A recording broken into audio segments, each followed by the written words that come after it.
கிட்டத்தட்ட அனௌன்ஸ்மெண்ட் வந்ததிலிருந்து Kamal sir ப்ரொடக்ஷன்ல SK நான் நடிக்கிறாரான்னு அவரை டிவி ஷோஸ்ல இருந்து ஃபாலோ பண்றவங்களுக்கெல்லாம் ஒரே ப்ரௌட் மூமெண்ட் தான். என் தம்பி சோ அப்பத்துல இருந்து என்ன படம் என்ன கான்செப்ட்லாம் தலையை பிச்சுட்டு இருந்தப்போ ப்ரொடக்ஷன் சைட்ல இருந்து ஒரு டைட்டில் டீசரோட அனௌன்ஸ்மெண்ட் வீடியோ வந்துச்சு.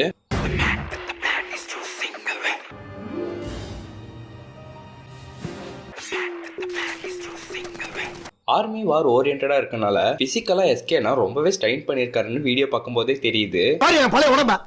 படிக்கட்டு மாதிரி எத்தனை கட்டிங்ஸ் இருக்குன்னு. சோ ஃபைனலி அதுக்கப்புறம் டைட்டில் டீசரும் வந்துருச்சு. சிங்கர் பாபு பெருமையுடன் வழங்கும் You are all the chosen ones. Super. இந்த வருஷம் பெஸ்ட் விஜய் அவார்ட். படம் பேரு அமரன். சீரியஸாவே அண்ணனோட ரீசன்ட் ஃபிலிம்ஸ் எல்லாம் ஃபேன்ஸை தவிர எல்லா விதமான ஆடியன்ஸையும் சாட்டிஸ்ஃபை பண்ணுச்சான்னு கேட்டீங்கன்னா கண்டிப்பா இல்லதான். யாரு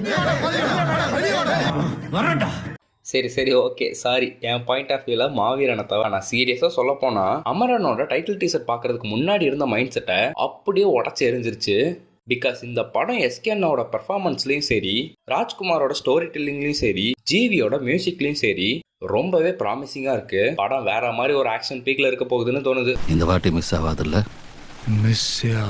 கிட்டத்தட்ட எஸ்கேனோட ஸ்டார்டிங் சினிமா கரியர்ல இருந்து இப்ப வரைக்கும் அண்ணனோட ஸ்டைல் ஆஃப் காமெடியில இருந்து ஆக்ஷன் எமோஷன் நிறைய கத்துக்கிட்டாரு. நான் அடிச்சு சொல்றேன், இந்த படம் அவருக்கு சரியான டைம்ல அமைஞ்சிருக்கு. எஸ்கே ஆஸ் அ பெர்ஃபார்மரா இந்த படம் மிரட்டி விட்டுருன்னு தோணுது. எவனாச்சும் எதிர்த்து கேள்வி வைக்கிறீங்களா? சிவா தான் அடுத்த தளபதி விஜய்.